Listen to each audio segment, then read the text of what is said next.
Hi again, everybody, and welcome back to the Gold Club World Hearthstone. My name is Gia, and joining me now for the constructed matches of the day, the first one at least, is Nai. How are you doing?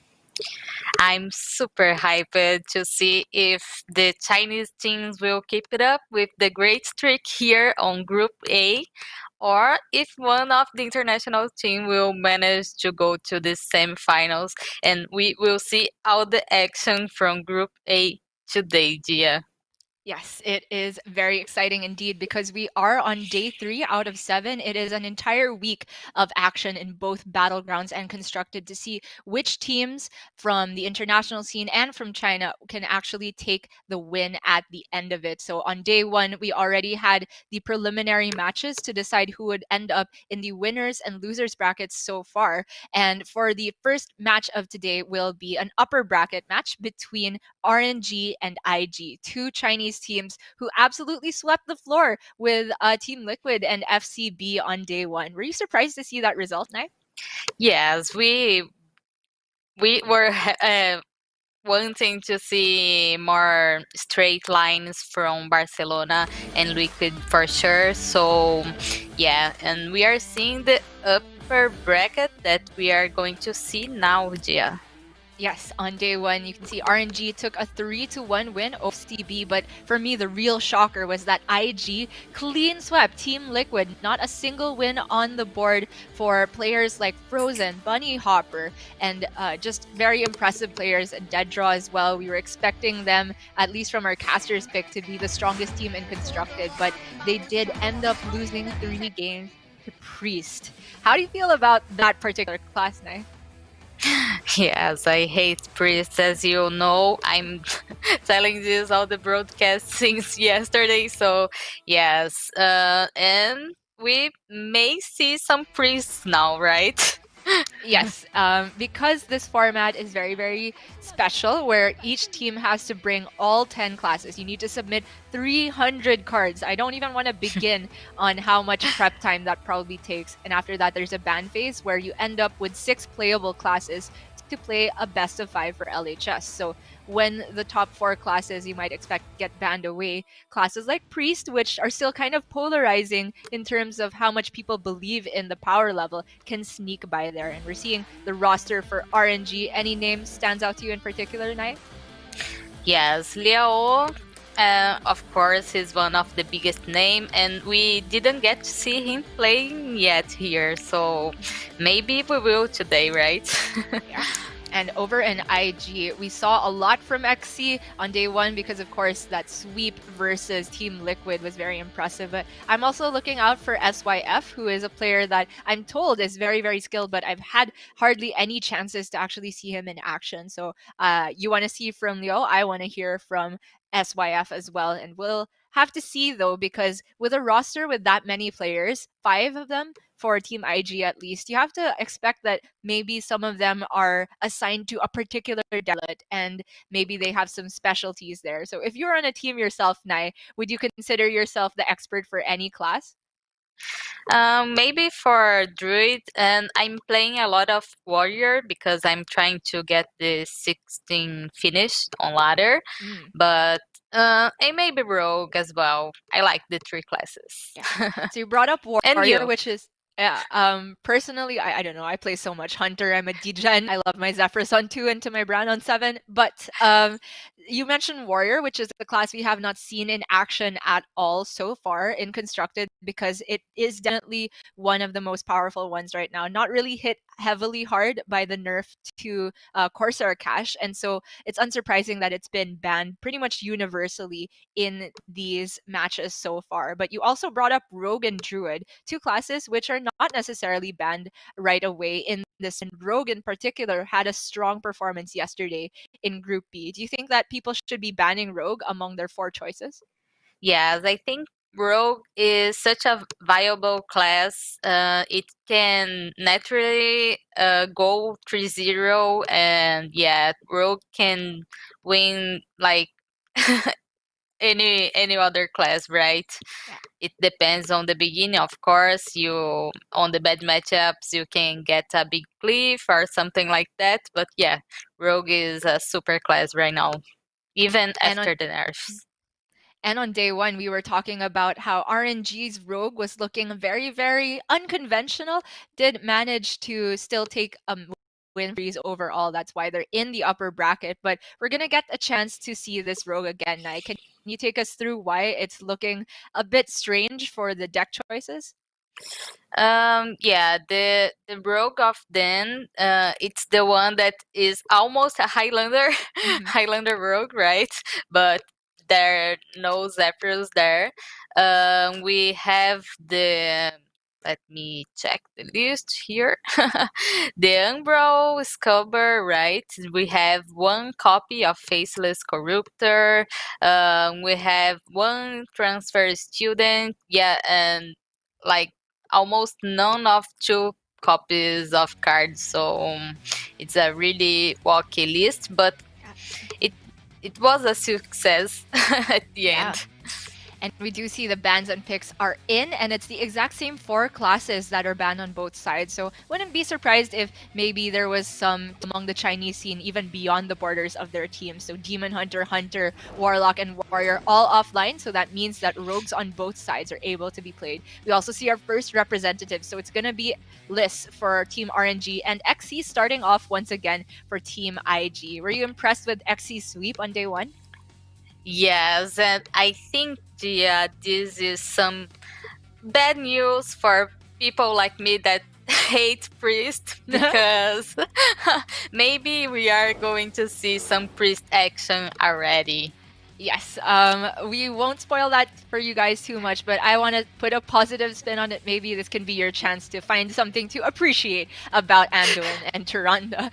Over in the Strengths Showdown, though, us casters, English casters, didn't have any input on this because for the Chinese players, it was the Chinese casters that kind of had their rankings put in. So for XC, he's known to be excellent at the macro game plan, and I have to say that is going to come in very handy for the priest mirror, because it's all about thinking from the beginning how your resources are going to be allocated. Wouldn't you agree? Yes, and from the lists, from where I can see, there's only one card different.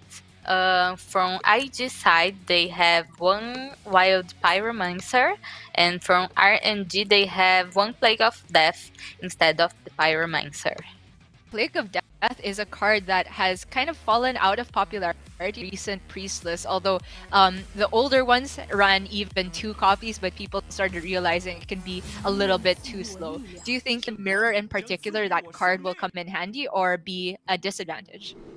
Yes, I think it's a good card on the mirror, because sometimes your opponent gets like a lot of helicards from the hero power of Galacron or something like that, or some left rattle board that you can't handle. So yes, I think it's a good card from the mirror. Reliquary of Souls Beam card for Priest. This expansion is definitely a big player in this matchup, despite it not naturally being in either list, because it generates another card into your deck which offsets fatigue, and not to mention it's a very problematic prime to deal with because you can't target it. But we're starting off, of course, in the big immediate picture where Liss already has an option to go for Thought Steal, both in fact already stealing cards from their decks, and I do not have a deck tracker, and I am going to be very stressed trying to keep track of how many copies of the natural cards are left for each player. Yes, but we will try to keep it up, Gia. Well, for Liss this turn, he has an option to play Fate Weaver for tempo, but I have to say in a matchup like this, tempo, I think, very rarely lets you take the win. I'm not saying it's impossible, but I've seen some outcomes where maybe a priest is able to stick one big minion and then the Shadow or Death on the other side is not there. The damage piles up relatively quickly. Instead, though, he's going to start off with the Sethic Veil Weaver. Yes, and he already have the apotheosis on hand to have some value if they doesn't take it with the penance. But we can see XC does have 2 penances here. I think that is definitely worth removing because Sethic Veilweaver is one of those cards that is a value engine in and of itself, and the matchup does tend to go into the very late game. Every single piece of extra value you can squeeze out is important. But because I said that, you might wonder why Liss chose to throw out his Sethic very early. Do you have any comments on the implications for hand space? Yes, from hand space, of course, and because that Vel River was from the Tots too, right? So he will have another 2 eventually. Yeah. It is kind of a delicate balance. Even though you want to get the most value out of every single card, it can't be to the point where you're taking random cards over your natural cards in deck, because on average, the stuff you actually put in your deck list will be more effective. So if gaining value comes at the cost of overdrawing, it's often not worth it a lot of the time. Yes. And here he picked the Shadow or Death over the minion, which is really fine on the mirror because we will see a lot of random generator cards here from the Galakron's hero power. So it's fine. You have like some tools to resolve minion by minion for 1 turn, right? Yep. You didn't want the 4 of a kind apotheosis? No, just kidding. Yeah.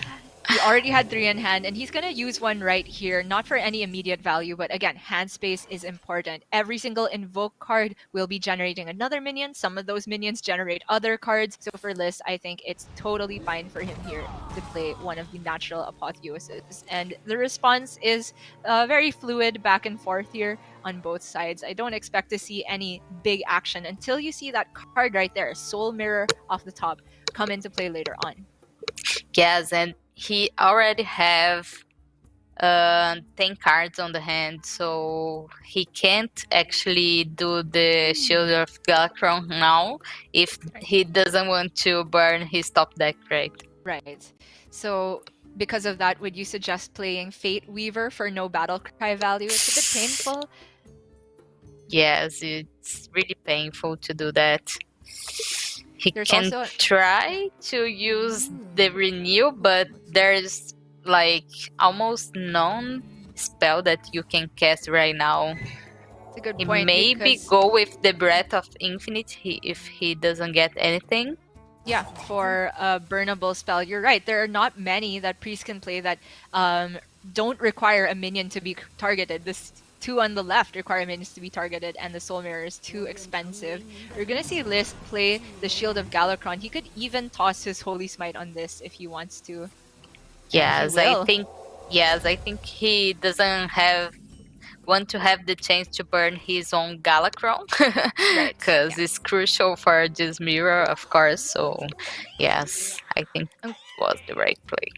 I'm glad you bring up Galakron because I've seen a lot of priest players have arguments or just different opinions on when you're supposed to play Galakron in this matchup. I've seen people hold on to it to be a good removal tool if they're not removing anything, they'll hold on to it, and others just want to play it immediately so they can get the hero power online. Do you prefer playing it as soon as you draw it or holding out for a good removal?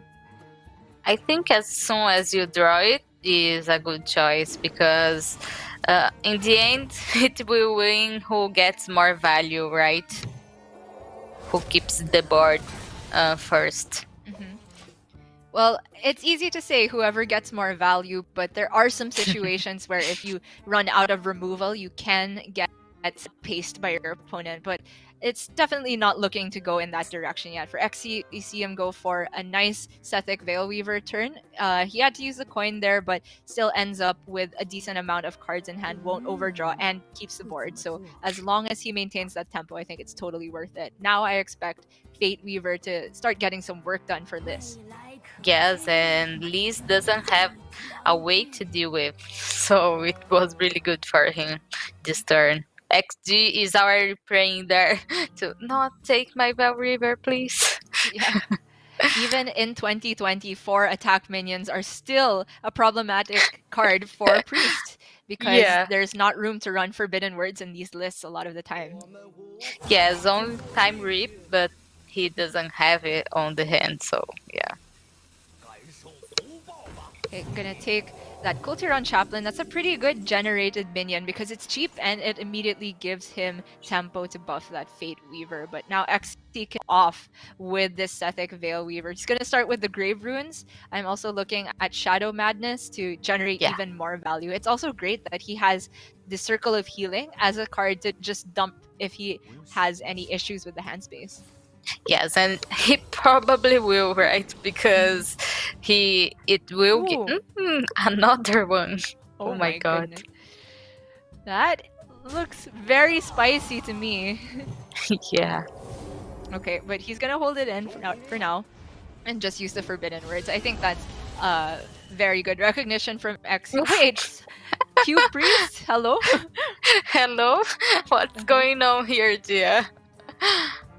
Well, it could be very, very annoying for Liz in the next few turns, but Xe will be careful where to place these Grave Runes because he'll be worried about the Shadow Manas on the other side. So it's great for him to put the first one on the Sethic because he saw that there was no immediate removal for Liz, but I think he'll be a bit more careful where to place the second one. Yeah, since Liz doesn't has a random spell on the hand, it's okay to not play around it, but now he has, so yeah. Another Cube Priest. Okay, he gets the Psyche split, so he can actually copy his Sethic Veil Weaver and get the value as well. I'm a little surprised that he didn't actually buff his Sethic because it's the minion that can immediately attack, but I guess the trading doesn't make so much sense for Liz here because he doesn't have a way to deal with the death rattles behind the first Sethic. So he's gonna choose to ignore the problem for now. And Mass Dispel here is huge, Gia. Yeah, enormous. He will draw a card. Like this matchup almost ever goes to fatigue turns, but I think it's a good card to get off his Veil Weaver, right? Yeah, especially because of these two other Grave Runes that we see in hand. For Xe, though, definitely wants to deal with the 5/8. He has one to deal with the other one. Would you like to see some type of Pyromancer play to clean up the second one with a trade? Yes, I would like to see that, but seems like he's not going to that. A Plague. Yeah, I was interested to see Pyro, Death, and Holy Nova, which I believe would have cleaned up the whole board, including the trade with the Sethek. But he can still do the Shadow Madness plus Holy Nova. Yes, but sometimes the Shadow Madness can have some more value, right? Well, the generated spells are value as well. Mass Resurrect and Plague of Death. Those are highly impactful for Xe. But Liz has picked up his Galakron now. You're saying a while ago you want to see this card get played as soon as it's drawn. And if Liz had a better way to deal with the first half of this Sethic, I would highly recommend playing it. But it's going to leave two Sethics on board. Yes, it's a really rough turn for Liz here. But for the other side, Xe doesn't have too much room for space to get off the value from the two other Veil Weavers here. Yeah, we could see Liz go for the Mass Dispel you were talking about a while ago. He doesn't know, of course, about the additional Grave Runes in Xe's hand, so that's an option. But as far as mana expenditure, I still like the look of the Galakron. Yes, you're giving Xe additional Sethics, but he's already been struggling with hand space to begin with. Almost the entire hand for Xe has been generated random spells. So I think Liz is totally fine as long as Xe is not able to get minion value as opposed to spells. Yeah. And here what he do? He only play like a minion to make hand space, or he already goes for the mass resurrection. I definitely like going for the second invoke so he can get his favor online. It's making his hand a lot more flexible to deal with. Especially the discount on the 9-cost cards is huge. So now you can play more than one card per turn when those cards come down. Yes. Okay, the one of Plague of Death for RNG Liz has appeared. probably not a threatening enough board to use it on. Yeah. Is this good enough for a Soul Mirror? It doesn't feel that clean to me. No, it's terrible. It doesn't clean anything. Like, he can Soul Mirror and then Breath of Infinite. Mm-hmm. Yeah, it is expensive, especially. Well, actually, no. It works out pretty fine if he Soul Mirrors first because he has that dragon, so he won't Yeah. be damaging his own board.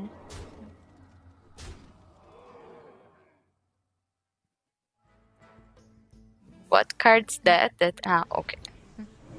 Yeah, Shadow Madness can help deal with this, and because there's just 2 Sethics remaining, it didn't actually immediately require this Breath of the Infinite. I wonder if he had to use the Shadow Madness there, because a 3-1 on board. I think it's pretty fine. Yes, but I think he wanted the value of the Veil Reverse Right. for once, because he knows that this board requires a clear. So Right. And he would have overdrawn if he held onto 1 more card. So that's a pretty good outcome for Liz here. And over on XC's side, he has the chance to steal back a Veil Weaver again with that Cabal Shadow Priest, but this looks like as good of a Pyromancer clear as any. yeah. Let's see what he will want. Okay, Penance helps a lot as well. Mm-hmm. But the rest of the turn, if he just plays Penance, is kind of slow. Yeah. Do you want to see him maybe use Grave Runes just to get it out of hand? We could see something like heal Grave Runes Penance, heal the Pyro, I mean, and then you can end the turn with 2 Pyro. Yes, or he can use the Dragon and heal the Pyromancer maybe. Aeon Reaver, though, I feel like it gets better later on, possibly. He agrees with you, though. I might be greedy, but this feels like the best answer to Murazond. But then again, he has Shadow Word Death in hand, so he values the tempo a little bit more. And room space. And space. Another invoke for Liz. He doesn't has the space for do the hero power. Yeah, not quite yet. If he goes for the Psycho Pump, I feel like the average outcome is around the size of a Veil Weaver. I feel like he's had so many Veil Weavers die now. So I'm interested in that because he could continue the turn with Apotheosis. Yeah. Seems like he will do the invoke first. Okay. It's an Evil Recruiter. He gets a Lackey off of the Death Rattle from that. Okay, wow. There it is. He just played the slot machines and hit the jackpot. Okay. Well, now that this Pyro stuck and the board is like relatively low health for Liz, I think there's an opportunity for XC to go wild here. Yes, he has a really clear here. Yeah, actually the trades work out perfectly fine as well. And he manages to land the Grave Runes on a very sticky target, right? Again, with the 4 attack threshold and a high health that won't get caught in the crossfire of a Breath of the Infinite. So I think XC has held onto these Grave Runes very patiently for these types of annoying minions. Yes, and another Apotheosis. How many we saw today as well? I don't want to count, Nai. I don't.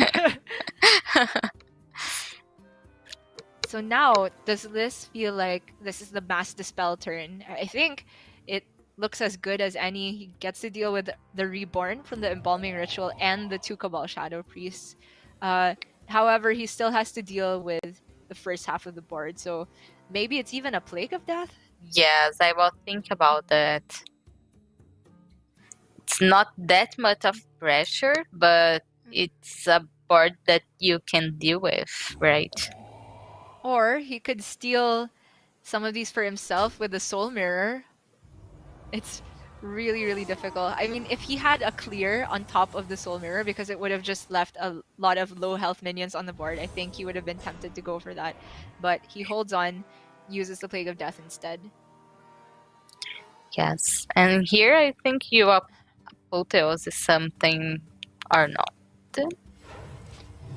Not because of hand Yeah, space, of course. right. He would generate 2 spells because of the 2 Sethics. Okay. Yes, and he doesn't have the Galacron yet, so he can't take the risk. Wow, so the Kronk's top deck allows for another clear for Liz. It's pretty clean. He can also play the Psychopomp after that. I think that's a pretty good looking tempo swing. Or he can play the Muro Zone and take another Val River, probably. Oh my gosh. He can get the Mass Resurrect. Yeah. But it wouldn't deal with XC's board immediately. Yeah. So I prefer this.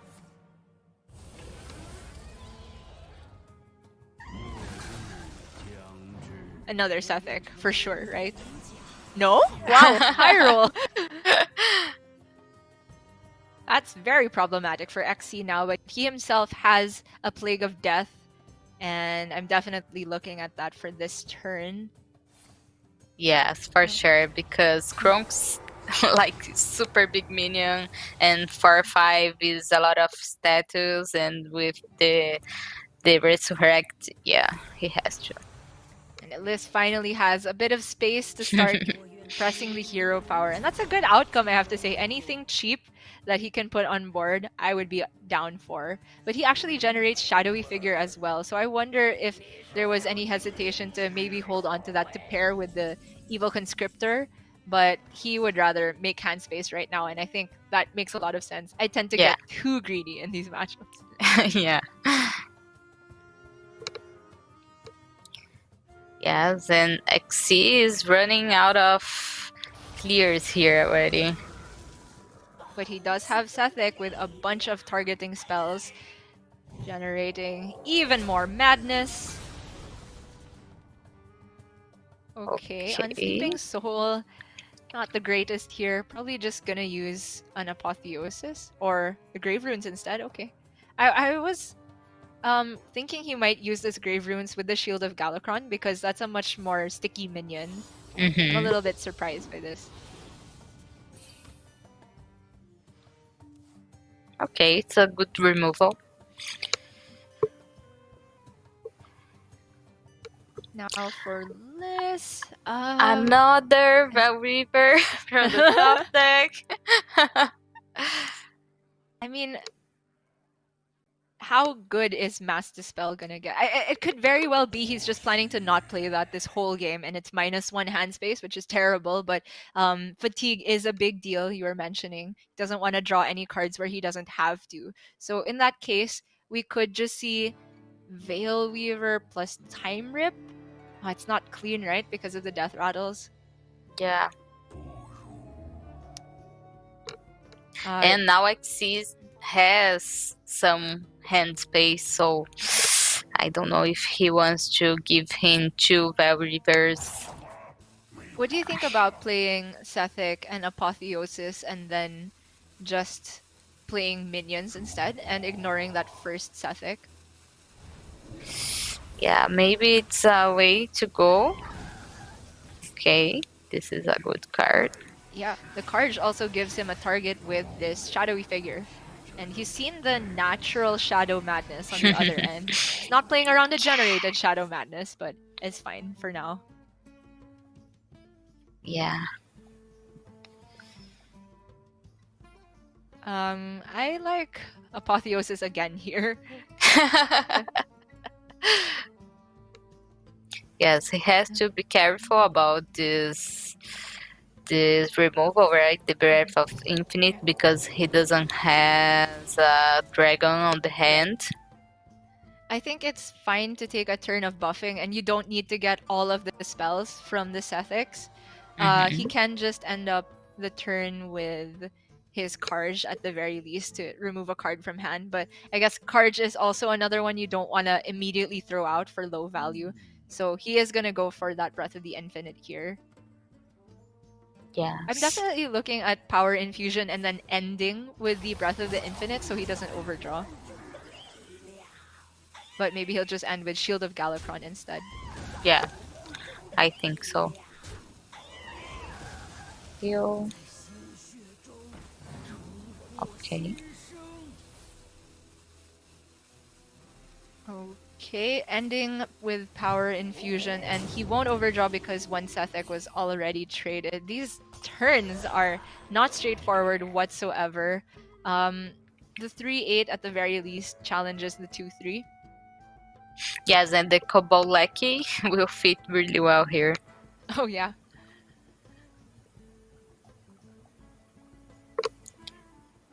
It's funny that he didn't want to give the Vel River more life and die to his own Vel River.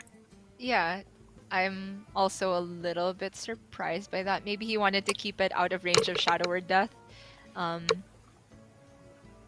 It will be one of the big value engines gone for XC though. I am at Apotheosis every turn. Am I crazy? I feel like it's still decent here just to keep the train of value going. And he's gonna Apotheosis the opposing minion so it can die to Shadow or Death. Very cute. Yeah.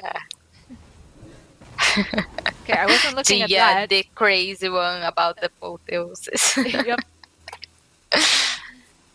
Okay, gets a Grave Runes of his own. I think at this point, Lise knows that there's no Shadow Madness generated for Yeah. XC, otherwise his Karjas would have been stolen. So he's very happy to make this Sethic even more annoying. Yes, but he is not happy to see 3 Mass Dispels on his hand. Oh my gosh, you're right. -3 card space. That's huge. And XC's like, okay, I'm just gonna spend 10 mana to steal that, and it's a good play because there's not any pressure on the other side. Yes. And now maybe we will see just Mass Dispel. Possibly. Or or Murozoned to get it back. I was looking maybe renew to generate something. Or yeah, he can start with the minion so he can hero power. And at least the homunculi were pretty cheap, but he's just getting even more homunculi, I suppose.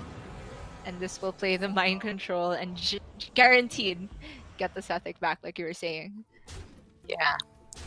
I like this play. This play is really strong because it leaves a board like super annoying to deal with. XC, that was the final invoke on his Galakron, Yeah. so next turn it can remove 4 minions. But this turn, I'm definitely looking at the Shadow Word Death for Murazan, but do you prefer Madame Lazul to start? Yes, or maybe he can go with the legendary minion on Murazan first. Mind Flayer Carge, definitely one of the best targets for it here. So he's going to start with the Renew and go for the play you're talking about. Yeah. And the Sethic lives another day. He needs to start generating stuff that isn't Mass Dispel. Yeah. And this is a problem for him because you want hand space, but you can't use this mud spell because of the draw and because of fatigue. So it will be really complicated on the following turns for Lise to handle with his own hand. So I'm looking at Soul Mirror for this turn because he can immediately get back his Murazond and then Shadow Word Death. Do you think that's a bit too low value use for the Soul Yes, Mirror? I think so. Like when your opponent go more wild on the board, I think this is the time for Soul Mirror on the mirror. Okay. Well, he can, of course, still deal with the opposing Karj with his Penance and Shadow Word Death. Or he can just leave it up for this turn, give himself one more set of Sethic spells to look for Shadow Madness. Okay.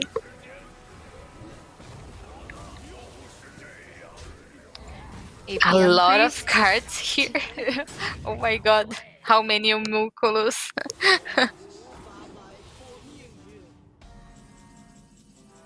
Supposed to get a triple now. Yeah. Okay. But he did end up the turn with the Unsleeping Soul, so it's good as long as he doesn't overdraw. But it's been very difficult for this to work with these Mass Dispels in hand. It's cool though for him that the Plague of Death doesn't actually activate these two dormant minions. Yeah.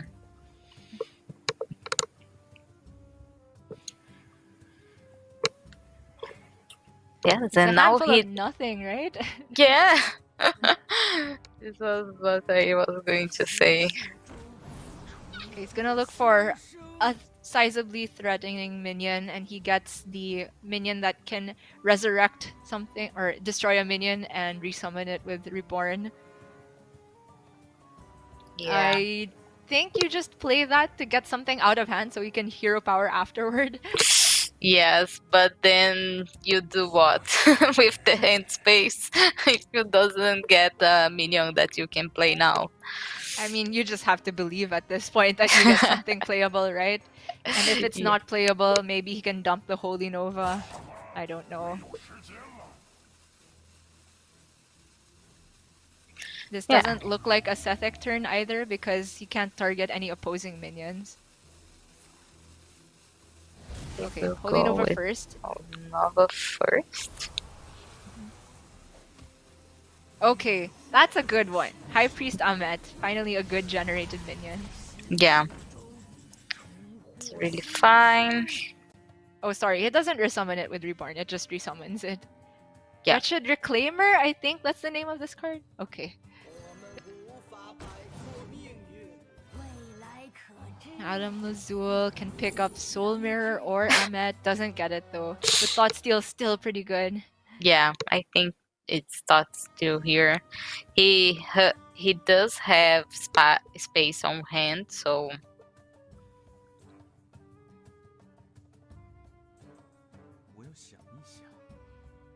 Oh, wow. Actually takes Renew instead. I'm a little bit surprised by that. yeah. But maybe he's thinking because he's seen Liz play some of his most high value cards, so they can't be in deck. The Galakron, the Kronk, and Moirazon. Moirazon. Yeah. Yes. Okay, Fate Weaver drawn. I mean, this looks like a decent Amet for me as well. Yeah. It doesn't die for a Soul Mirror after you playing your minions. So However, this could also be a good opportunity to make use of the Forbidden Words, where it can get a bit clunky in other situations. I'm just not seeing a way to develop hero power and play the Forbidden Words. Assuming that he'll want to use it on the Temple Enforcer, but he can use it on the 3/9 instead, which is also pretty problematic.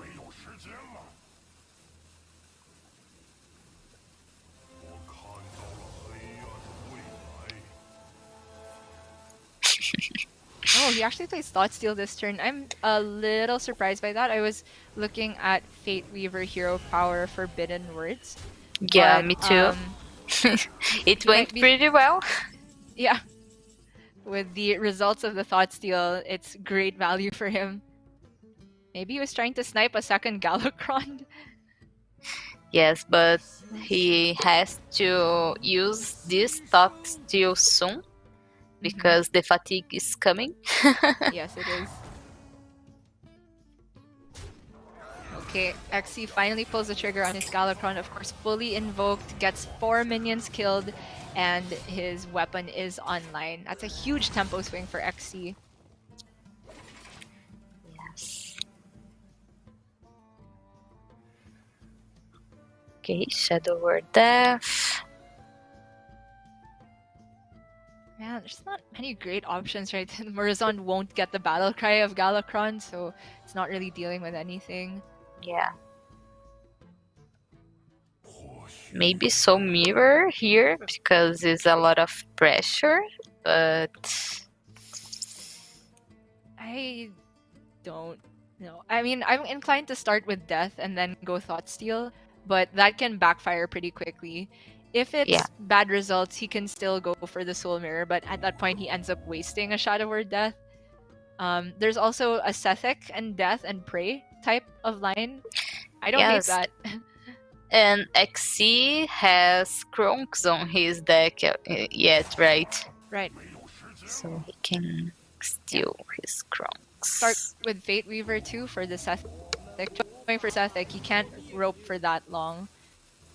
Ends up going for that Thoughtsteel Soul Mirror play instead. Oh, wow! The value never ends! What is this?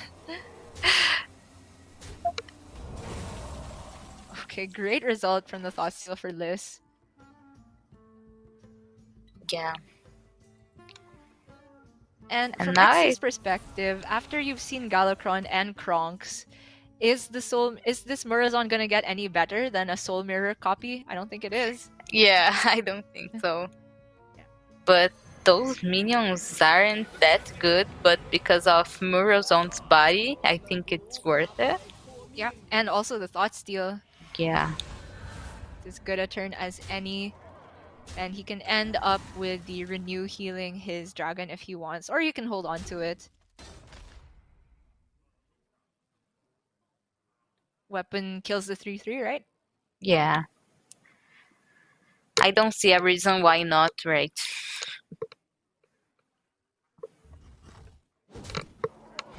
And Xe is hoping, surely you don't have an answer for this one, but the other Soul Mirror was stolen again, or like that same one was Thoughtstealed. Yes, and he knows he has only 4 cards on his deck, so the possibility of having a Soul Mirror is big. And now the Murazon. the Muro, but it's not nearly as good as Xy's Muro. Yeah. Soul Mirror, and Penance, but the money efficiency here is not that good. Yeah, he can go Soul Mirror, or he can go Sethek Death Penance, but it's still gonna leave the 3/6s up, right? So it might just be another Soul Mirror. I think for Liz, as long as he plays the Thoughtsteel again to try and snipe another Soul Mirror, then he's in a good spot. Yeah, I agree with that. And if he needs to, he can dump a Renew, I think. Well, it has to give a cheap card to dump as well. Yeah. Well, he can do Death and then Thoughtsteel. Okay, gonna go for these two instead. I'm a little bit worried that he held on to the Thoughtsteel, but I guess technically he still has a couple more cards left in Xy's deck to use it on.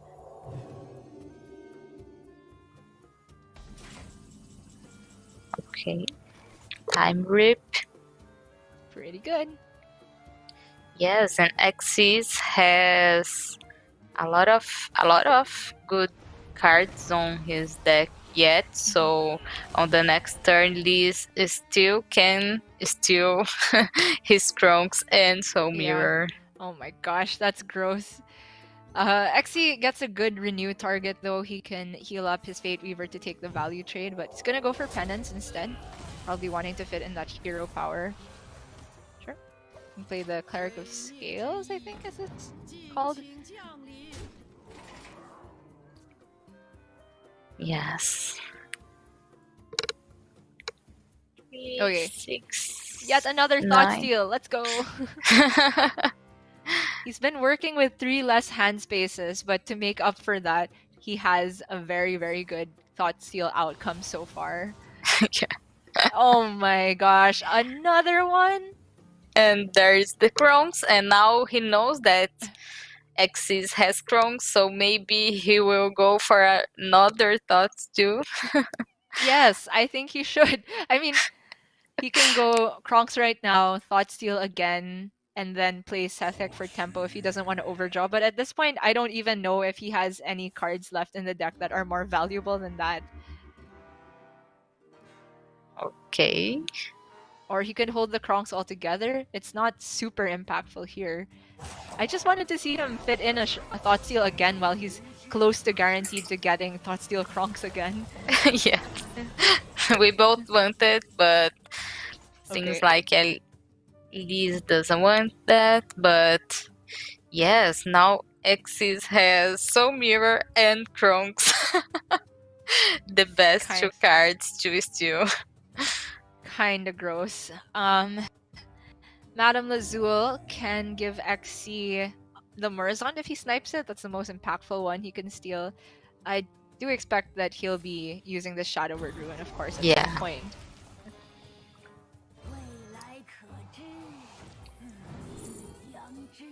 Okay, Muro. mover zone it is. For sure. And he can play Thought Steal and Thoughts too? Shadowy Figure. Doesn't get to fit in the hero power this turn. It's a bit unfortunate. Yeah. Okay, if he goes Apotheosis here instead, I guess it means he wants to save the Shadowy Figure for his Convincing Infiltrator. Another round of threats. Xe is deeper in fatigue though, so he'll be careful to hold on to his health advantage. Yeah.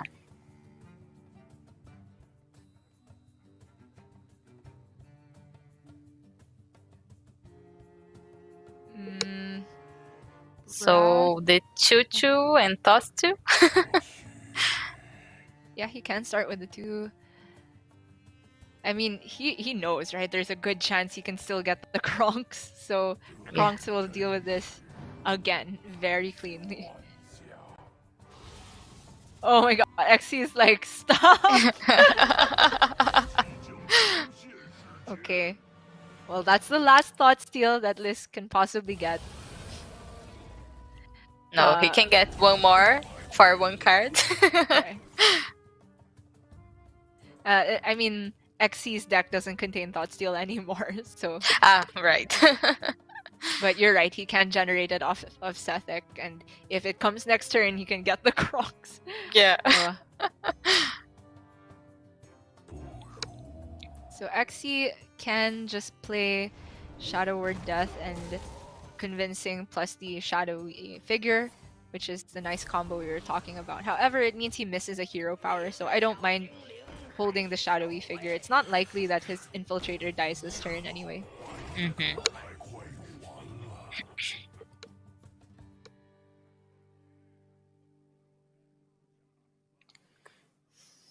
Yeah, the gross turn is over, Gia. What do you want from here? It depends. Maybe the Sethek can still give him a gross turn, but there's not that much mana to work with if he only has Time Rip to pair. Yes, and the Bell River would die, so it's not a good choice here. Yep. So he can play... I think he has to play this card for Tempo, maybe? Yeah, but if he hero powers, he still ends on 10 cards.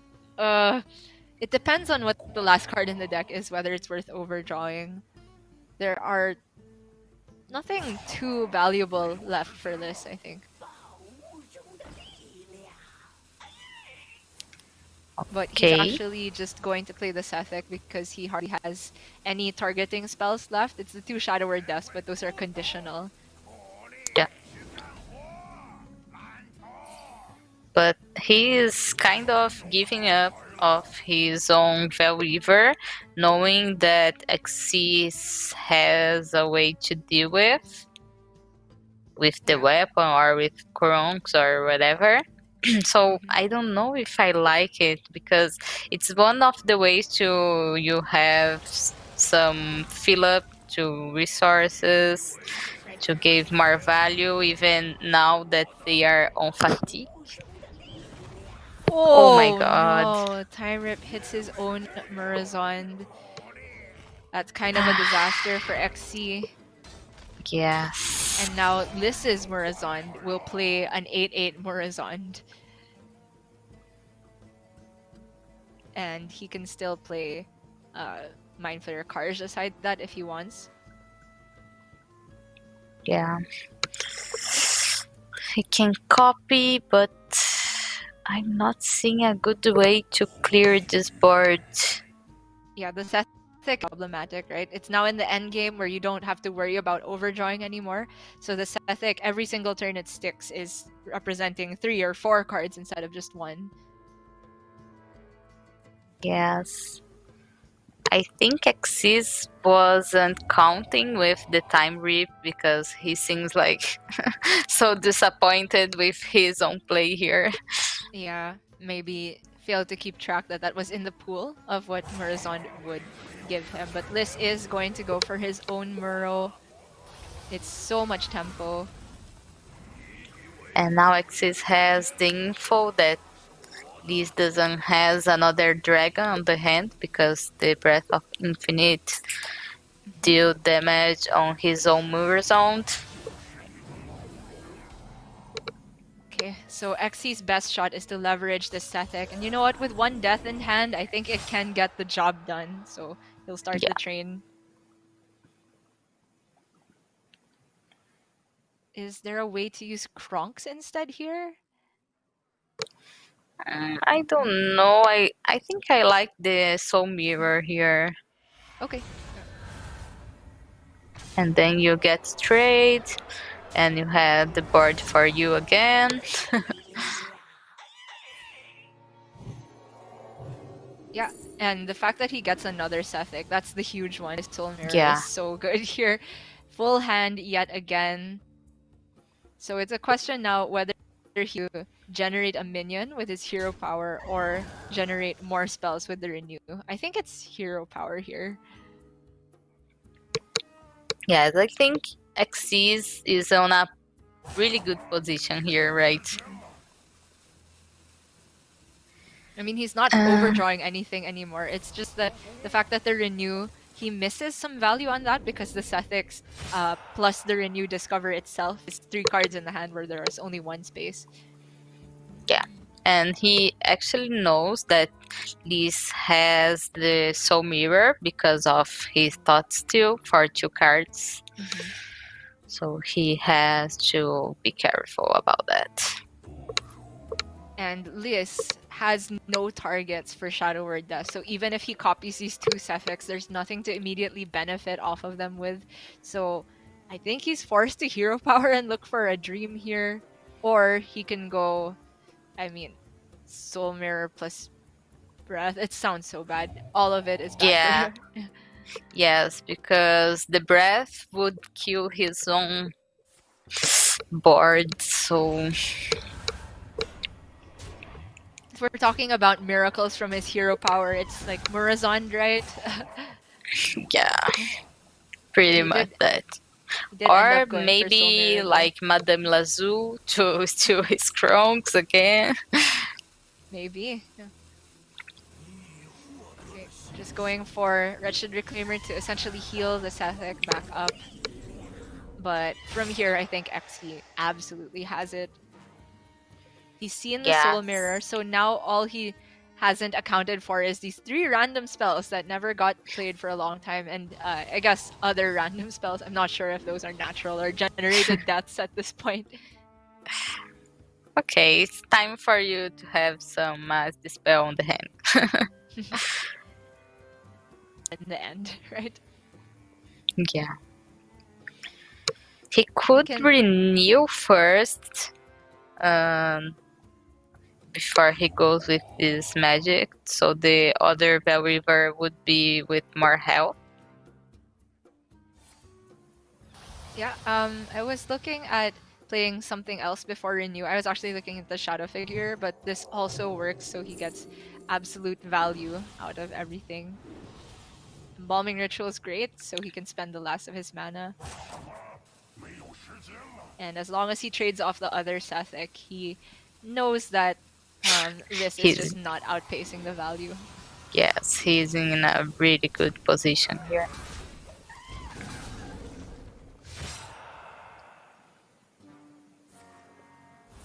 Okay, what's it gonna be? The Conscriptor too slow here. Yes, and he wanted even a dragon to clear this board completely with the Breath of Infinite. This is a really bad minion. Yeah, I mean, he can still trade and Breath, but it's not high tempo enough to offset the amount of value that Xe has.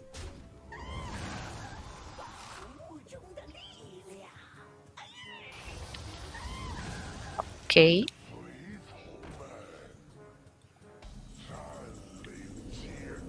Is there a way Liz can still win even if he gets a Mirazon from the hero power? I don't think Xe is gonna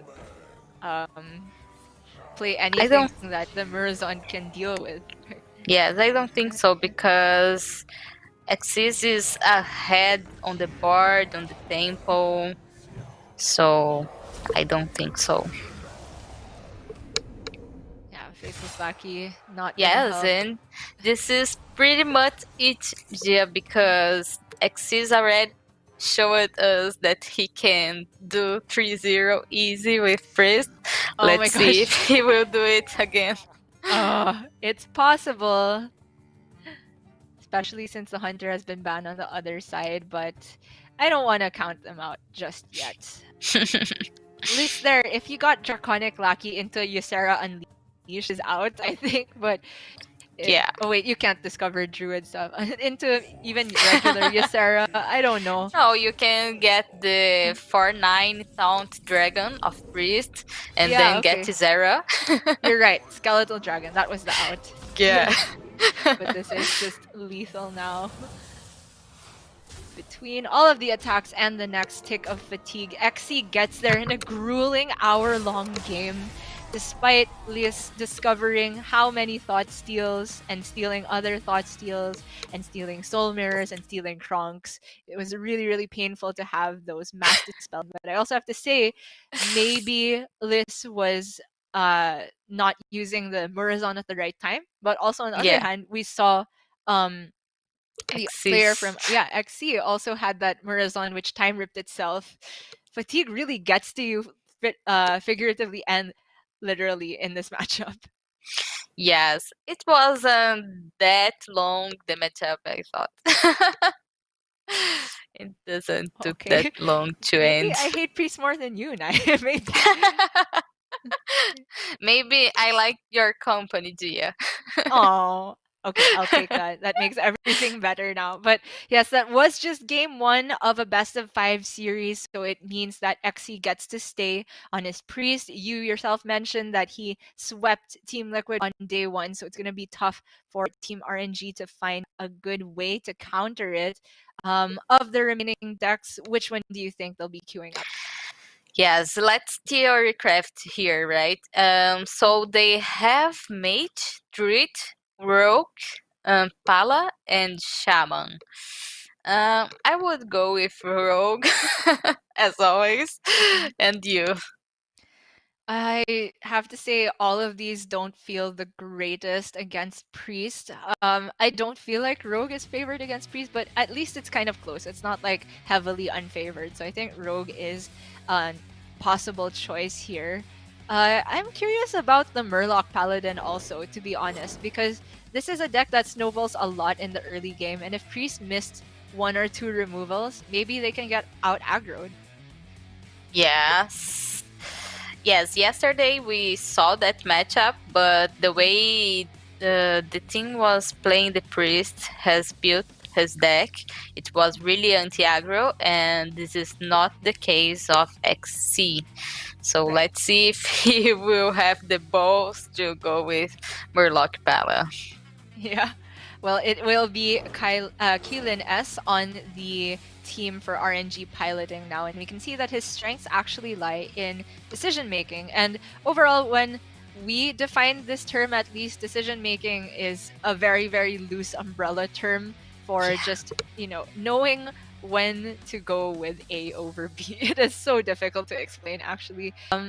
But in any case, I think it's also a decision for what deck you're going to queue up. I imagine it's not just up to one player to choose what they're gonna counter queue, but I'm feeling it from Keelan. I think he's gonna be brave.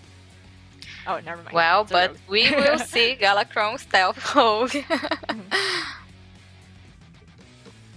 You were saying yesterday though that the between the two versions of Rogue, the Stealth package and Secret package, you have a certain one that you prefer to play against Priest. Can you remind me why that is? Yes, the secret one for sure, because we already saw this, that the early minions doesn't do much against Priest once he has the removal to get off your board. So the package of secret is much more annoying for Priest to deal with. Yeah, I think you just mentioned they have to be a little bit careful about the ambush token because that can be Shadow Madness away. But other than that, I think you're right. Secrets from the rogue can help a lot in their value engine. And if the rogue can just create threat after threat, if the priest misses even one threat check, they can die after a couple turns. Yeah, so this hand is pretty fine for killing. Do you keep Togwoggle? I think it makes a lot of sense to keep. I'm questioning about the questing adventure as well because he has cheap cards to go along with it. I think all of the cards have their arguments to be kept, but kept together, that might seem a little bit greedy. Yes. And he tossed it. Okay. Against Priest, I think I like to keep Togwoggle. I would be inclined to agree, but maybe he's looking more for the invoke cards. And because this is the stealth package and not the secret package, there's a couple more early game cards that you want to find, like the Spy Mistress and the Greyheart Sage to go along with that Skyvateer. Yeah, for sure. Let's see.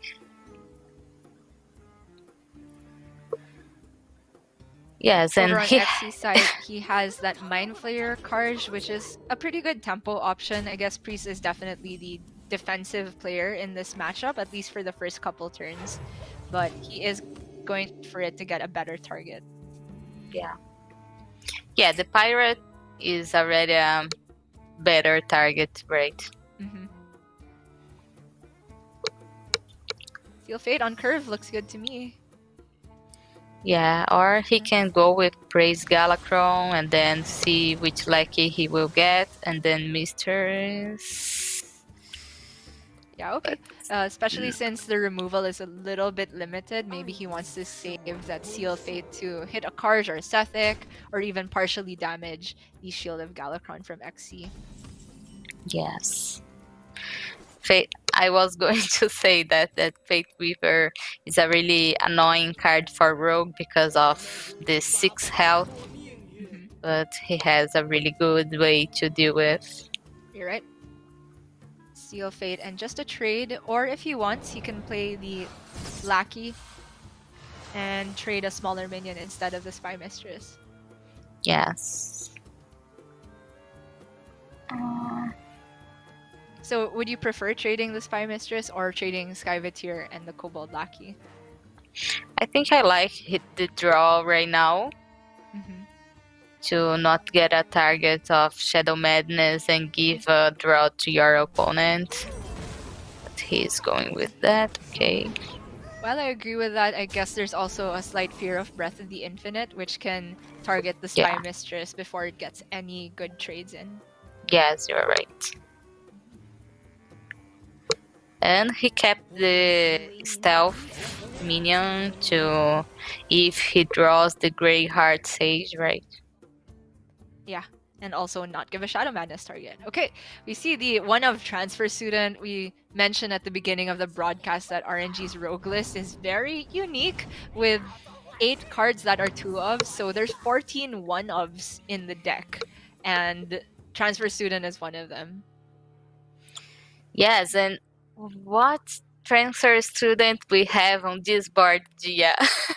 I think it's Reborn. Reborn, yeah. This is the Uldum board with feet, I think. Well, he gets to discover with that Draconic. It's probably the best one you can get among the lackeys in this matchup. Evasive Worm looks like a great option to me for tempo, but he's actually going with the Cobalt Spellkin. I'm thinking of the 1-cost cards from Rogue. Which one do you want to get? Maybe the one you can discover a legendary to have more value, Right. or even the Sinister Strike to have more cards to finalize the game, to end the game. Yeah, both of those have very different avenues to victory, but as you were saying, the Dragon Sword and possibly even Togwaggle's scheme are ways to generate value for Rogue that didn't start in Yeah. their deck. And Sinister Strike, if Rogue gets a more aggressive start, can go in that direction, especially since he has an Invis in hand. But XC picks up the Edwin from Keelan, and who knows, who'd have thought Edwin's a good card in Priest too. Yeah, an 8/8 for me seems really good. Keelan He's digging trading for a to way. draw. Yeah. Questing Adventure plus Eviscerate plus Dagger and trades everything seems so bad, right? I mean, but it's so scary to leave the Edwin up because it can just get bigger from here. They can generate any number of buff spells or even just the regular apotheosis. And because this is the stealth version, not the secret version, Keelan can't just wait to draw his Blackjack Center. It's not in the deck, so he has to respect it no matter how uncomfortable it is. Yeah, and now the question have for attack, we already talked about it. It's a total of attack that Priest can deal with really well, but he has the 2 penance. Yeah, it's huge that he fits the Carge in as well. So now Keelan has to worry about XC going off with a questing of his own. Not necessarily dealing it with this turn because it was very inconvenient to do so. Yes, and Priest, I think if they doesn't have like the river on the board, he doesn't has a way to play like a lot of cards on the turn. Mm-hmm. So among these choices, the Pilfer looks pretty value-oriented again to me. I think because his hand is kind of clunky, I want to take that card. Yeah. Okay, Assassinate instead. Okay, super expensive card. So Apotheosis here could let the Carge take a nice trade, but the rest of the turn would just be Fate Weaver. I don't think that looks too bad. Yeah. It's okay.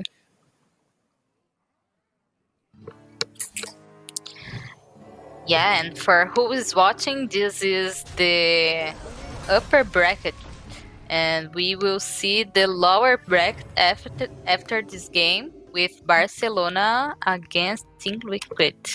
Yeah, definitely one that I'm looking forward to seeing, although I didn't necessarily expect that to be the lower bracket match. For Keelan, Galakron is drawn, and thanks to this lovely little graphic, we know that it is the level 2 Galakron, so he still lacks some invokes to get the full value. Definitely looking at a removal turn here for Keelan. Yeah. If he has the Shadow Step, he could evoke fully with the Galakron's shield. I think it's fine to take it slow. Maybe he was hovering over Flick to deal with the first half of the Carge, and then he could just dagger and trade to deal with the questing that's underneath this. Again, yeah. I'm very hesitant to leave up minions against Priest. Yeah. Section of the Light Well because it doesn't have attack. Oh my god. Why did he attack it here there? It's the same thing, right? If you hit face, it heals yeah. face. If you hit the it's the same. Yes, you're right. Well, XC gonna pull the trigger on his Galakron now. Not fully invoked. Didn't actually hit very many invokes and loses the 50-50 on the good target there. But that's a pretty good first minion to generate though. Yeah. The towering is pretty good. Now he can go with the mummy. Just gonna go with the biggest tempo options here. I think it's fine because he's still waiting for that 4th invoke to really go off with the Galakron, and he's noticed that XC didn't have very efficient removal so far, but this could be a decent Murazon for XC. Yeah, but even though he get the table, he will have the same minions. Yeah. So he's not really getting initiative, it's just board development, and Keelan can choose to deal with this at his leisure. So now the pick of that Assassinate maybe is showing its worth now. Yes, I was going to say that.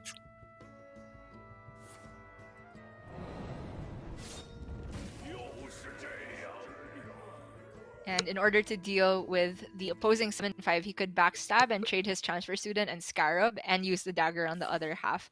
I don't think he has to care about the Transfer Student for XC. Yeah. I guess he wants to trade his own Wrap Golem instead. I don't know, I think there was a better way to go about these trades. It will leave a clearer board for XC though.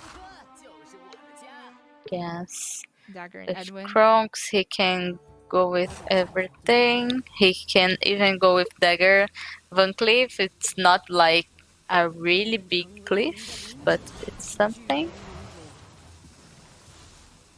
Okay, interesting. He prefers to get that invoke online, which makes sense because it actually was the 4th invoke, sorry. So the Galakron is fully able to draw. Okay. But that's such a clean Kronks board. I have to review that turn from Keelan because he could have done a better job of developing things so it's more resilient to Kronks. Like, for example, keeping the Reborn on his Wrap Golem. Sure.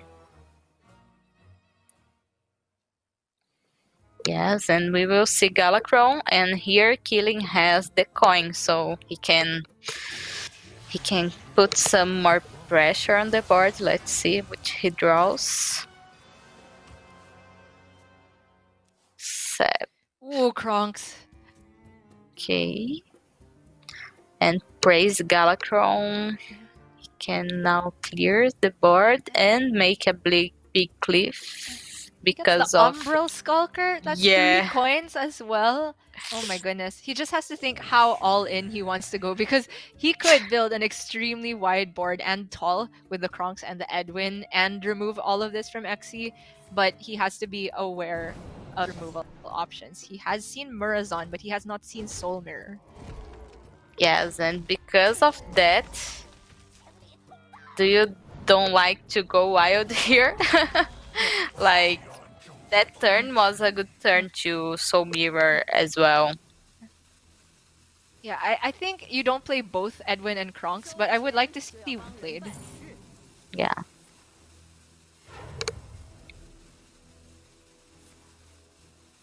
Okay. Gonna go with the Edwin here. And it does get answered by 1 Shadow Word Death, but Keelan has parceled out his threats so that oh, wait a minute. I didn't realize there was a Galakron for XC. Oh my gosh. Yeah. No way. 1 mana Soul Mirror. No, illegal. Yes, this is insane, dear. I don't know if he wants to go with that since he has the Shadow Word Death on hand already. Yeah, there's too many good options here, right? Yeah. 1 mana Soul Mirror. It's really insane. And for Keelan, he has to start hero powering now because his value is running a little bit dry. He's gonna start off with the Spellkin. Okay. This is not a Sinister Strike game. No.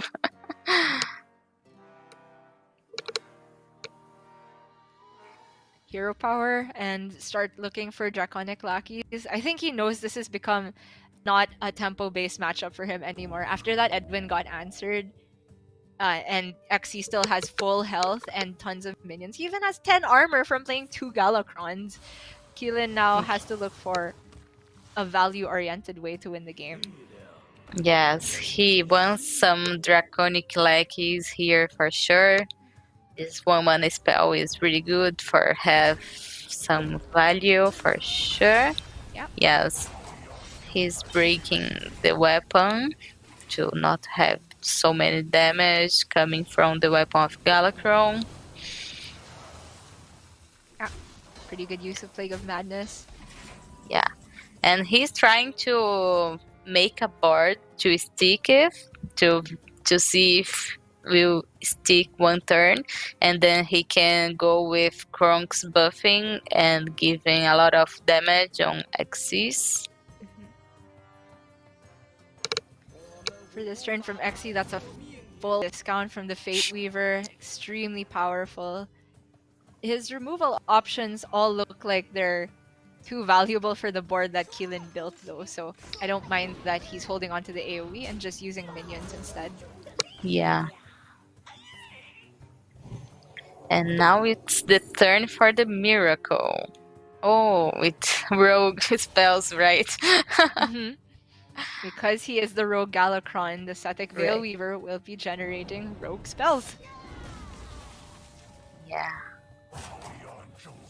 I'm a bit surprised to see him use the Time Rip there instead of the Apotheosis, which he could have had 5 more mana to work with here and keep the train going, especially since he has the dagger to potentially kill the Cobalt Spellkin. Sure. Yes, and here is a really good turn for Kronk's, right? Yes, very clean AoE. Gonna start with the Dragon's Horn, look for something impactful. The Malygos? But he doesn't has a dragon. Yet. I mean, he can generate a Draconic Lackey. The other ones look too low impact to me, is the thing. Yeah, I agree with you. Okay, Another if this before the Kronk, spell maybe like not gonna play Kronk. okay, Toggle Scheme. So now we're holding on to Kronks, right? I think Yeah. he's gonna try and wait to get a million Kronkses in the deck first. So alternative ways to clear, probably start with Seal Fate on the Sethek. Or not. He could just dagger Sethek. Yes, and he can sap something. Oh my god, the hope is going and it has a lot of things to do yet. Well, he has beaten the rope this time.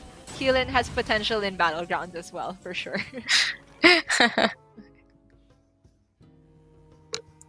Suddenly, we have a game on our hands because of that Togwaggle scheme. It looked like Xe, prior to that turn, was just going to run away with this in terms of value generated. But Keelan, if he can manage to dodge the damage from Xe for the next couple turns, could put something together. Yeah. Or he can try to force the Kronks. Yeah. That's why you can see him committing a lot more minion pressure onto the board right now. Power infusion as well. You can start going and base, using power infusion before the Veil Weaver, and he doesn't have like a lot of spells to target since he is discovering rogue spells. That's why he's holding on to it. Yeah. Okay, Shadow Step is huge here. So now Keelan can use Kronks for an AoE and then still maintain it in hand. Yeah. Either way, still starting with hero power here, I think, because he still needs to find a dragon for this Malygos. Yes, and this Malygos can be huge as well. Like he can get some Fireball or even some Port Clear. Oh, Draconic! And he found it. I guess he just takes the 5/6. Yeah. Oh, okay, evasive. Yeah, evasive is good because it can be target. Yeah, good for the problematic. spells. Okay. Fireball.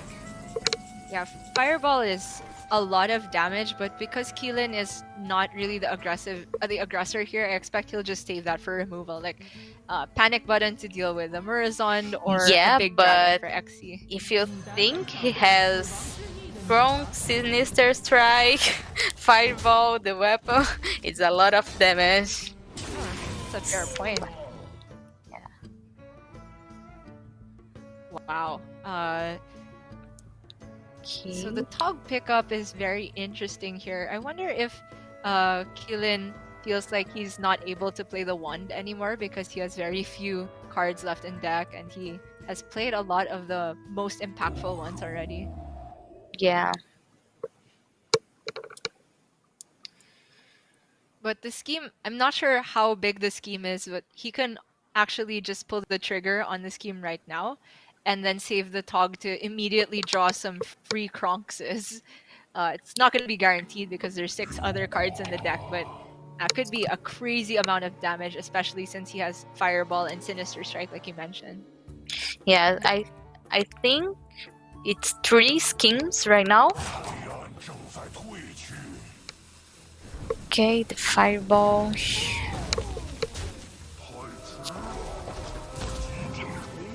But still using the Kronks for AoE, that means he's scheming right now. Yes, it is 3. Do you think that he had to use the Fireball to deal with that? He had the dagger, and yes, he would have gone down to 10, but I wonder if I'm mega greedy, but I wanted to hold on to that Fireball. Yeah, but it was a lot of damage. But how much burst does Priest actually have? Yes, he doesn't have a lot of random spells on his hand, so maybe you are right. Okay, well, Xe gets to go off with Embalming Ritual. Cold Blood targets a minion, so that he works with Sethek as well. Yeah.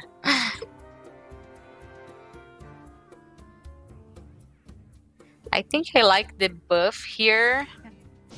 Well, he can hero power if he doesn't get a spell to target. Yeah.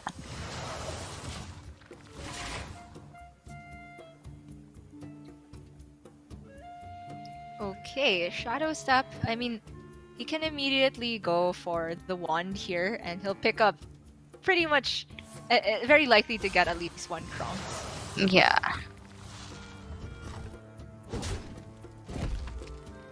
But alternatively, we could see him just play the Tog but hold on to the wand, and then try to play the free Kronkses plus Shadow Step Kronks all in one turn. But even if he gets all 3 Kronks for free and a Shadow Step, that's not enough for lethal damage just yet. Yes. And I don't know if he wants to draw since he is behind of fatigue. Yeah. But yeah, 3 Kronks seems really good. Yeah. It's to a point where the Kronks are not gonna deal lethal damage through the 5 damage lifesteal. I'm thinking we're gonna see a combination of 8/8s and lifesteal for 5 damage. I'm just not sure of the right order to go about it. Oh! Okay. Oh, okay. He takes the goblet, so he wants to try and get a full hand of Kronks. Wow. Ambitious, this is greedy. You know it. Yeah. I love it. I love it. This is really ambitious. Really. I don't know which cards he has. Yeah, left. I don't know either, but we're gonna have to wait because there's 3 Kronks in the deck and 5 non-Kronks, so it's not a good idea to goblet immediately. Yeah. Starfall pickup for Xe is a way to deal with the Togwaggle. He could also just use the weapon, but I think Xe is smelling a wand here. He's smelling the possibility of free Kronkses. I don't know if he's expecting Goblet, so he's trying to protect his life total. Yeah, and he is doing on this way to not draw cards. He's ripping of it now! He's ripping it now, Nine! Oh It's, my what? god! No, he doesn't It's get only a it 3 for and- his face. Yeah. It's only a 3 and 7! Did he have that? I don't think he had to do that now. Oh, what? Like, I think he could have even gone for Spy Mistress and then Greyheart to thin the deck, and then I don't know if that's the right way. This is like a Lorinda question for probabilities, but Yeah, Lorinda help us. And he doesn't want to Shadow Step any of these cards. Nope. But I feel like he has to because he doesn't want to burn his Kronks. Oh my god, this is a mess, Gia. It's a huge mess. We have a handful of 3-mana 3/3s. Ah.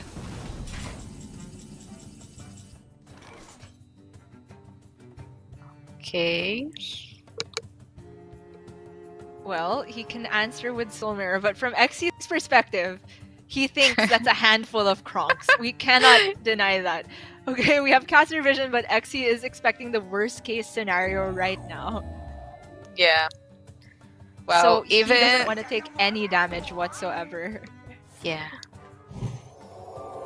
He will go with the clear with the Pyromancer. Yeah, fully ripple is a very nice way to get rid of everything, maximizes his healing, fits in the hero power, and now he's just kind of not wanting to look at the screen. Oh my god. Kronks Okay. is on the bottom of his deck. In Actually 5 gets the cards news he now, has though. 3. Yeah. And now Xyz is more relaxed since he knows what card he has a lot of.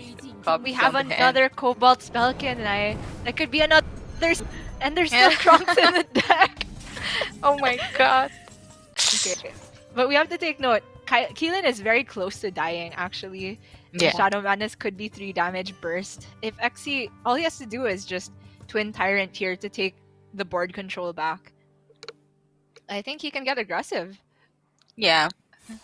I agree with. Now he saw a sap going and he knows that there's 1 mana spell on Keelan's hand.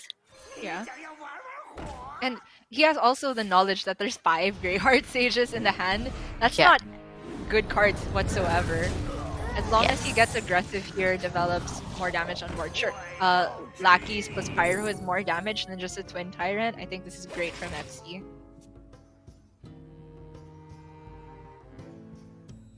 Oh my god, where is the Kronks? Bottom 3 out of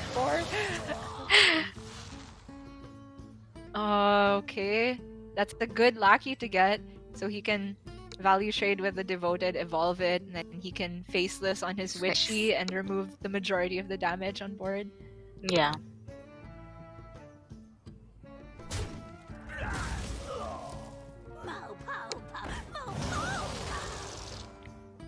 Okay, a 4/4. Yeah, it has Rush, I forgot. Yeah. This is a great Twin Tyrant board to deal with. Yeah. And I think you attack first to have a clear. Oh, you doesn't need to attack first. Yeah. He's just thinking if he needs to use the dagger here, it feels like kind of a waste. Yeah. There's an argument for just leaving up a 4x at least. But I'm super surprised that he's still not using this Twin Tyrant. I feel like it's not getting much better at this point, especially if you're expecting your opponent to top deck Kronks at any point. You want to develop minions that don't get eaten by the AoE, right? Yeah.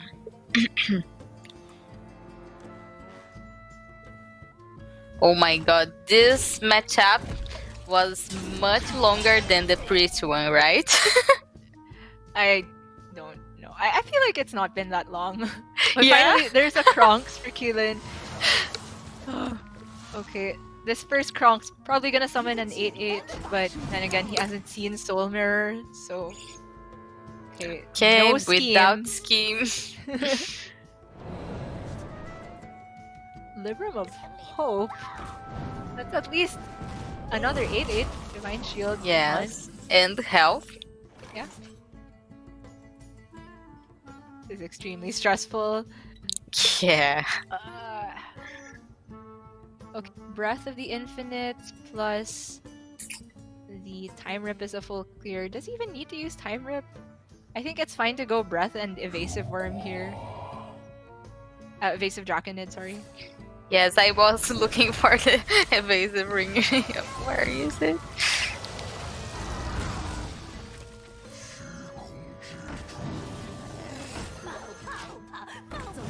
Okay. All of the annoying minions. It could be that he's holding the Twin Tyrant to deal with the Kronk's board, but he has Soul Mirror for that and Plague of Death. And he has a lot of health, like 19, so he can hold up more turns. Keelan, he has one more Kronks after these two to actually leverage the value.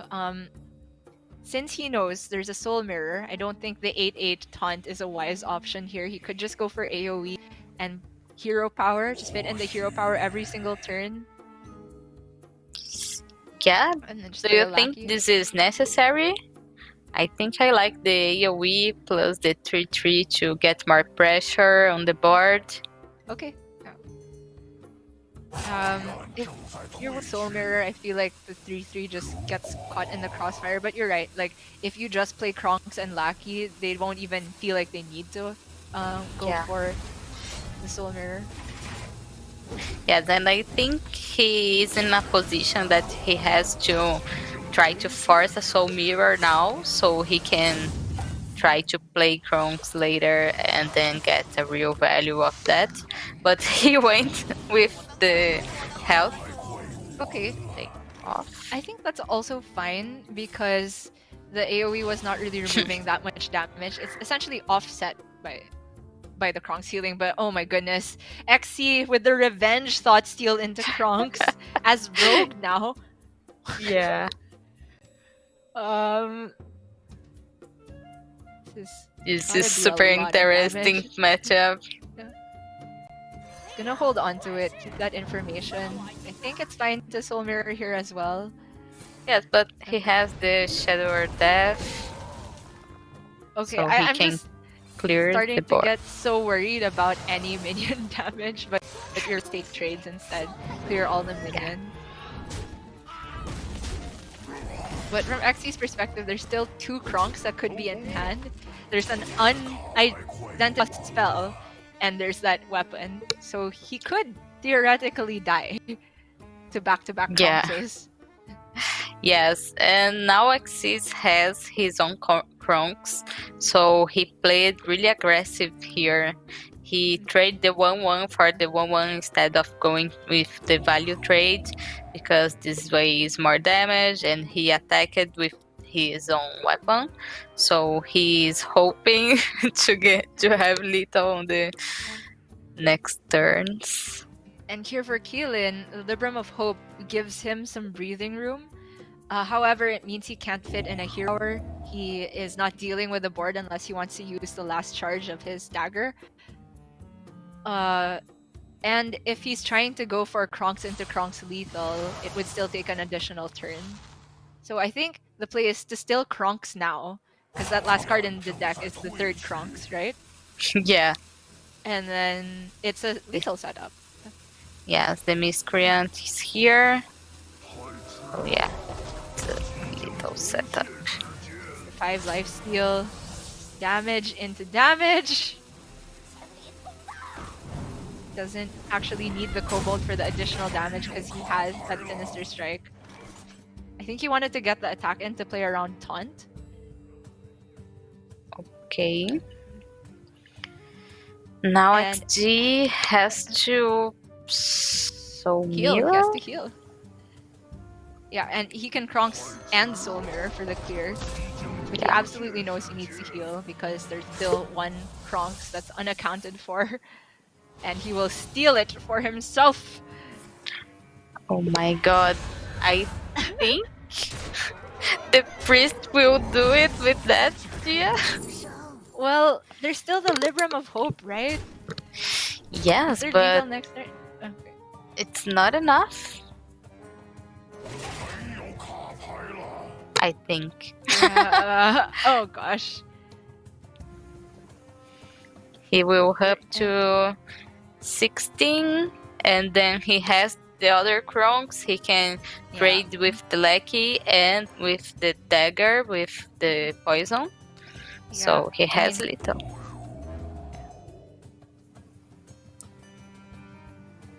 If this miscreant gives Kobold Lackey or Goblin Lackey, then Keelan can go for a clear instead. Yeah. With the Kronks, and he knows that the Libram of Hope will not be enough because of what you mentioned. He still has lethal through the 8/8 taunt and through the 8 healing. So the only out is to go for a clear play, and then he would survive at 1 HP. Oh wait, it doesn't work because there's fatigue. He's dead either way. Ah! Oh my god, Gia. Wow. So it's just Libram of Hope and hope that Xe messes up, I suppose. But that's unlikely to happen. He gave him a lot of time to think. And this is it. The priest will go to 0. That was an incredible end. I mean, Kronks for the damage, double rush into it, and then the minions for the final damage, as we were talking about. I really wonder how to optimize the timing for the goblet. That just, the turn that Keelan went for it, I was so shocked that it had to be then and there. Do you think he could have waited a little bit longer? I think so. Or even he could go with the other spell to have like Kronks for 0, or even with the crown. I think on the time he had the shadow step, so he could shadow step his own toggle to have another options later. So I don't know if I like it. Of course, if he has a lot of Kronks, we would not argue with that. But yeah, unfortunately, the Kronks was on the bottom 4 cards in 3 Kronks on the deck. So yeah. Man, I think if you gave me like 20 chance to play that game from the perspective of the rogue, I would play it different every single time. There's so many avenues to be explored to actually find a way to victory there. But I think that picking the scheme in the first place and holding on to the Kronks to pair with that was good recognition. It will mean that now Team RNG is down 0-2. The priest still has not been defeated. Yes, that actually was a priest that won there, not a rogue, apparently. And now, what do they even have left to queue against that? Yes, they have Mage, Druid, Pala, and Shaman. So I would go with Druid for sure. Druid is one of those decks that can present board after board of threats.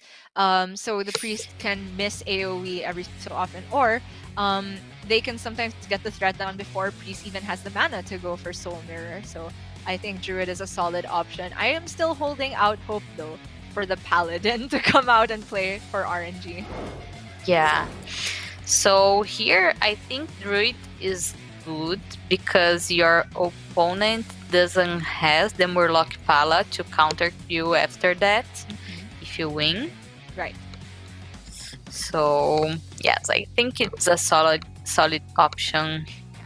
It's a good point because you can't just think about, from RNG's perspective, winning this game against Priest. They still have to try and 3-0 with whatever their remaining deck is to actually take the series. But they've saved arguably their MVP for last, at least as far as the ratings of the Chinese casters are. They gave him full marks for everything except micromanaging, where he still has 4 out of 5. So RNG Leo definitely has a reputation to live up to. Yeah. And he went with Highlander Mage. What do you think about that, Gia? Yeah, it's very interesting. I think if we're looking at just this particular matchup, I would also prefer to go for Druid. But because Druid has very clear counter cues, like you were saying, into it, like the Murloc Paladin, for the response from IG, if the Druid had managed to take the first win against Priest, then they would still end up likely losing the series. So Highlander Mage to me says that this is a deck that has chances to scam any matchup whatsoever. So you know what? I'm on board. Yes, I like that as well. So let's go and see what this mage has. If it's a standard list or not.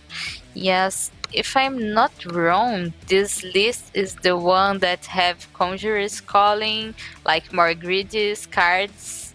It has a copy of Star Scryer that isn't too usual on Mage's list, right? Yeah, this is very unusual. It's a 3/1, 2 mana 3/1 Death Rattle. Draw a spell from your deck, so that does keep the card draw a little bit more consistent. Aside from that, I'm also seeing a copy of Volpera Scoundrel. You don't often see that in Mage, and that does lend itself to more of a greedy build. Maybe it has some game against Priest where normal mages might not have so much. I am still hesitant to say that it's actually favored. I think the graphic there had it at 51 versus percent. That's essentially a coin flip. So if Mage is going to take the win versus Priest Knight, do you think that they need to play for the long game or also rely on power spikes towards 8 mana? I think so because one of the advantages that Mage has over Priest is that Mage can put a lot of damage or a lot of boards at one like every turn, and they can draw cards, right? So they have the pressure to put on the priests, and if Priest misses a turn and not respond the board, this is the way I think Mage can win. But the opening priest hand is stellar. Double Disciple of Galakron, Madame Lazul. That is a curve for this deck, which also has value later on. That's going to be really tough for Leo to deal with. But he has his own Zephyrus, at least pick up the Wild Growth if he wants it, and the Escape Mana Saber to keep the ramp going. Yes, yesterday we saw this kind of mage making the Zephyrs into animal companion, but I don't see that because Xyz already have a turn 1, so yeah, he has to go with the ramp. Yeah, the companion, maybe there's a stronger argument for it if you're trying to out-tempo your opponent, but you did mention XC had an early minion, he had a follow-up, so Leo is trying to instead rely on the long game. Solarian enters the hand, and that's a card that you definitely want to kill on your own side of the board immediately after you play it so that XC won't have a chance to Shadow Madness it. Yeah, for sure. He will try it. Okay, make another one on the board. That's gross. These are just great outcomes for XC. He's just playing for high tempo right now. And Leo, while he has an option to go for Mana Saber, is not really ramping into anything for immediately next turn. If he plays it on turn 6, he can ramp into the Deep Freeze. Yes, but now isn't doing anything, so maybe he will go with the Taunt, who contests in some way this board of Xyz. He can also go for the Solarian, and knowing that if it's alone on the board, if there's a Shadow Madness, it's difficult for XC to kill it off at the same time, but go for better mana expenditure. Okay. And now he already have the discount in the dragon because he already invoked it twice. Gross.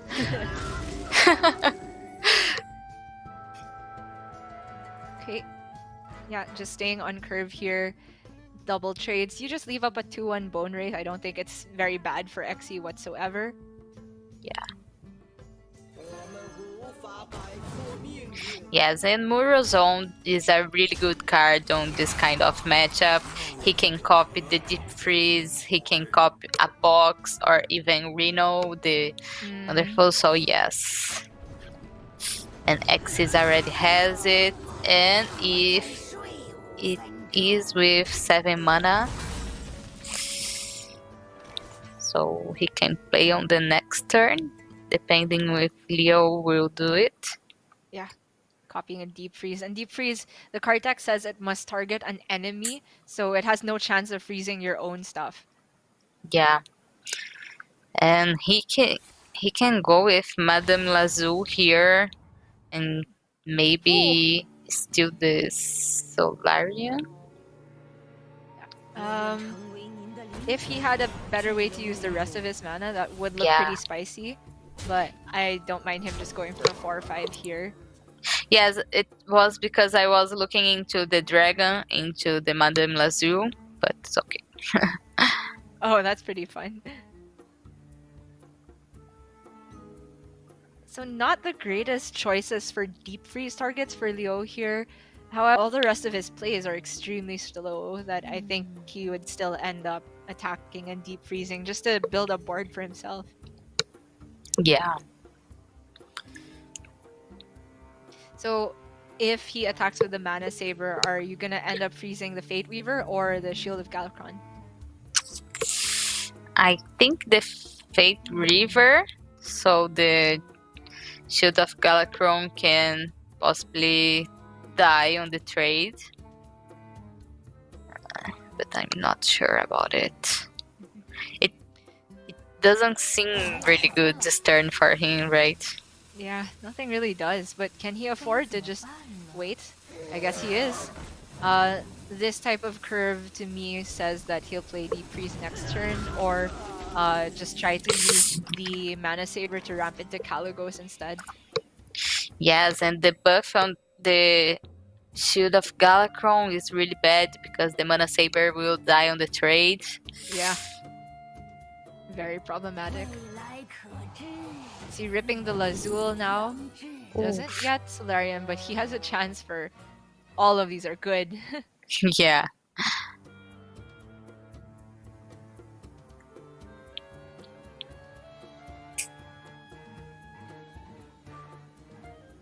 Mage is just getting extremely out here. XC gonna take a nice heal on his minion here. And doesn't even need to respect them with trades. He knows what the majority of Leo's hand looks like. Yes, he knows that he has Nova, but yeah, it's on that. Dragon Caster to build up a board, maybe, but I don't know, it doesn't look that quite well. The 5/6 is super problematic for Leo because he can't get that out of the way and start trading more favorably, even with the freeze effect. I do think he needs to build a board though, because right now the way things are going, XC's just getting a bit of damage to face every single turn, and Leo doesn't have Puzzle Box or Reno to stall into at the moment. Yes, I agree with that. I think Dragon Caster into Deep Freeze on the 5/6 to load the damage you can get on this turn. Or maybe Pink and trade, but it doesn't seem like quite nice here. Okay. Deciding to pull the trigger. Without the Dragon Caster.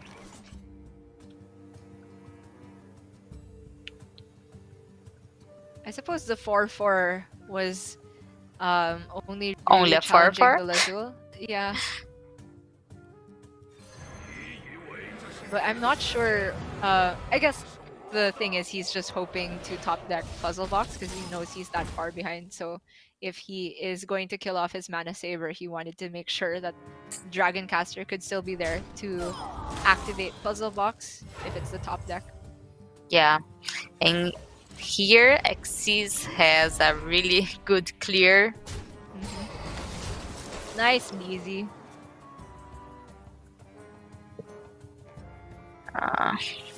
Yes, Yamat doesn't do anything here. Pinging to cycle more towards the box. He lost Nova to delay a bit more, but he does not get a highly impactful spell. Yes, and now he saw the Shadow Madness, so he's putting his Solarian to try to not die for Xyz.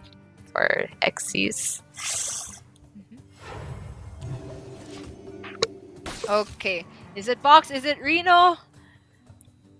It's not that good. If he gets Aeon Reaver from the Alexstrasza, he can snipe that Murazon.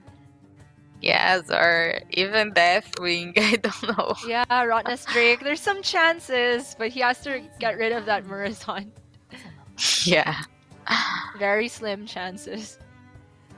There's also a Siamat play available. He can just rush Wind Fury and remove a 3/6 and the 8/8. It's going Caligos instead. Discovers something more impactful, but it's not there. Yes, but I think Fireball and Trait is really terrible, but I think this is it. Just to help survive. One more turn, so in the way back he can draw the Solarian, maybe? Yeah, can be. As long as he kills that off. And because the barrier, he can just freeze that Murazon instead and hold on to the fireball. Yeah.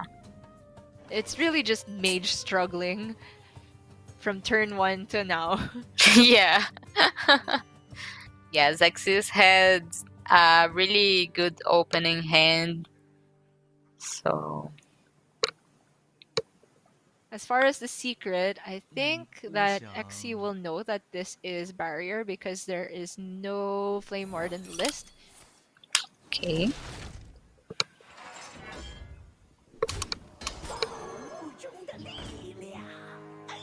Apotheos is into death. Very cute. But we've seen it many times already. Yeah.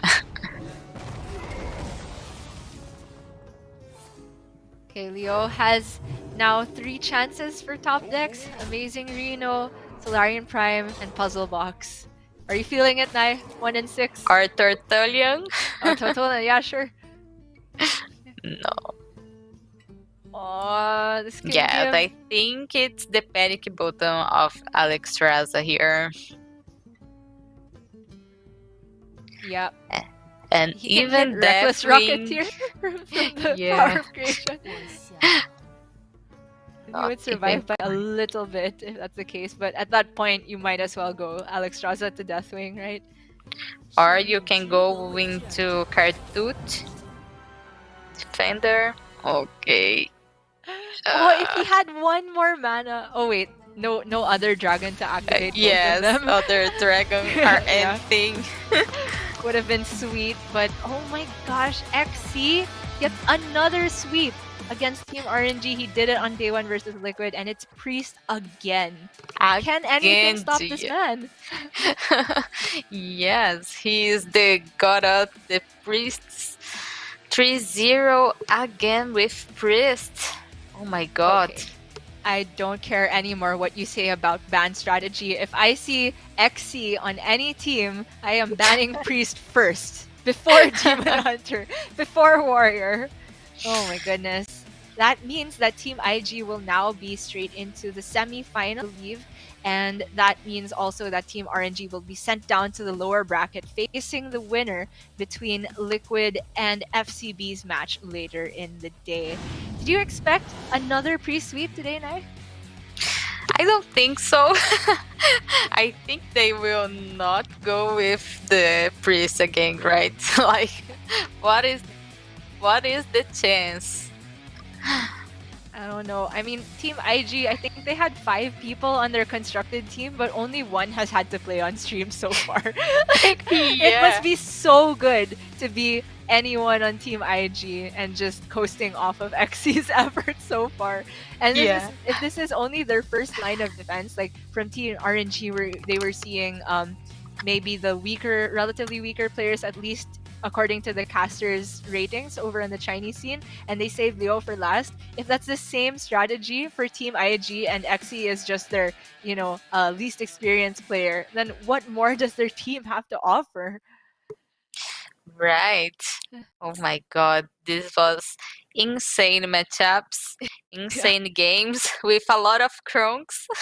Yes, I feel like we should have had a Kronks counter and a Sethek counter for all of those games here. Last I heard, you could only include 1 copy of a legendary card in your deck and 2 of every other card, but Priest breaks all of rules. Now, what do you Yes. think is XC's secret? Has he been doing anything particularly well as priest? Well, we were talking, and yes, he got up some lines of thoughts that we wouldn't. Mhm. So probably, yeah, he is the main charge for priest, and he knows what he's doing for sure.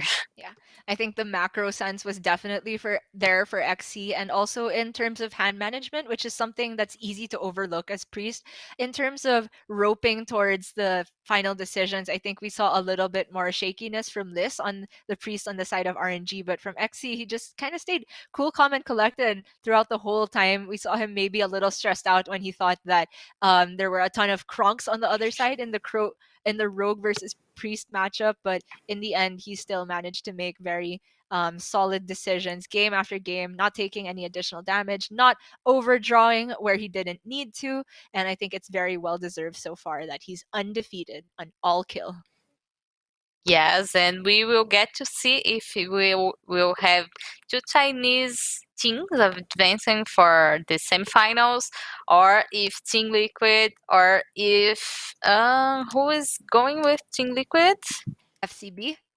Um, yes, the Barcelona who is going to advance, and we will know everything today.